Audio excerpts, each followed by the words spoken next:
வணக்கம்.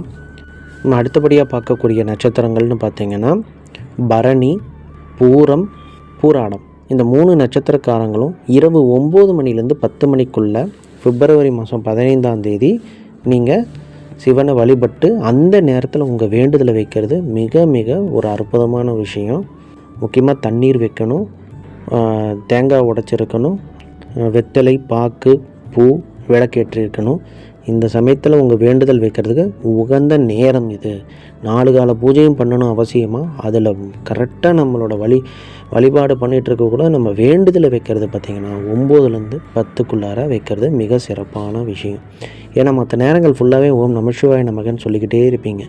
ரொம்ப நாள் நம்ம துன்பத்தில் இருக்கக்கூடிய விஷயங்கள் சால்வ் ஆகிறதுக்கு இந்த நேரத்தை இந்த நட்சத்திரக்காரங்க உபயோகிச்சுக்கோங்க.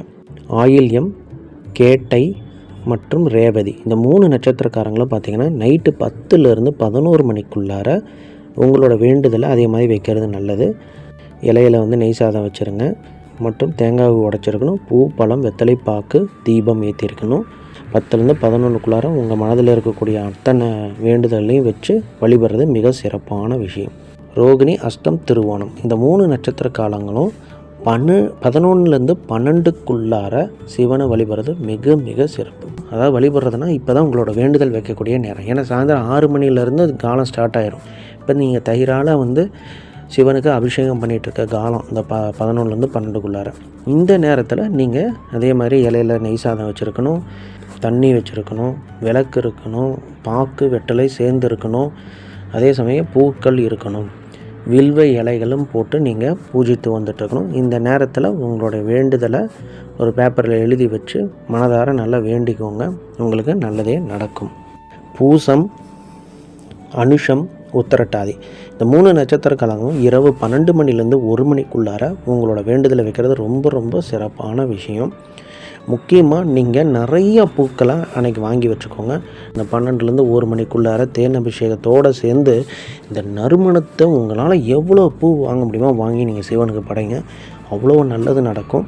மற்றும் மற்ற விஷயங்களும் இருக்கணும். சாதம்க்கு விளக்கேற்றிக்கணும், அப்புறம் வெத்தலை பாக்கு இருக்கணும், மற்றும் தேங்காய் உடைச்சி வச்சுருக்கணும், இளநீர் இருக்கணும்.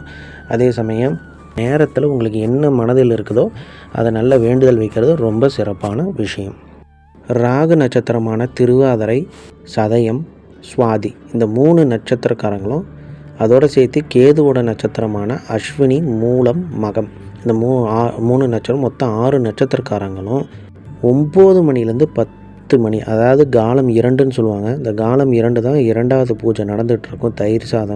தயிர் வச்சு நம்ம சிவனுக்கு அபிஷேகம் பண்ணிக்கிட்டு இருப்போம். இந்த காலத்தில் உங்களுடைய வேண்டுதல், அதாவது இதுவரையிலும் ஓம் நமசிவாய நமகன்னு நம்ம வழிபட்டுட்டு வந்துட்டுருப்போம். இப்போ நம்ம வேண்டுதலை வைக்கக்கூடிய நேரங்கள் ஒரு பேப்பரில் எழுதி வச்சு என்ன வேண்டுதலாக இருக்கோ, குழந்தைகள் விஷயமோ, இல்லை கணவன் மனைவி விஷயமோ, இல்லை உங்களுக்குள்ளே இருக்க கெட்ட பழக்கத்தை ஒழிக்கணுமோ, இல்லை மேலும் மேலும் நல்வளர்ந்து நன்மைக்கே செல்ல வேண்டும் சொல்லி நம்மளுடைய பொதுவான வேண்டுதலோ எல்லாமே இந்த நைட்டு 9லேருந்து 10 மணி காலத்தில் சிவன் கிட்ட வைக்கிறது ரொம்ப நல்லது.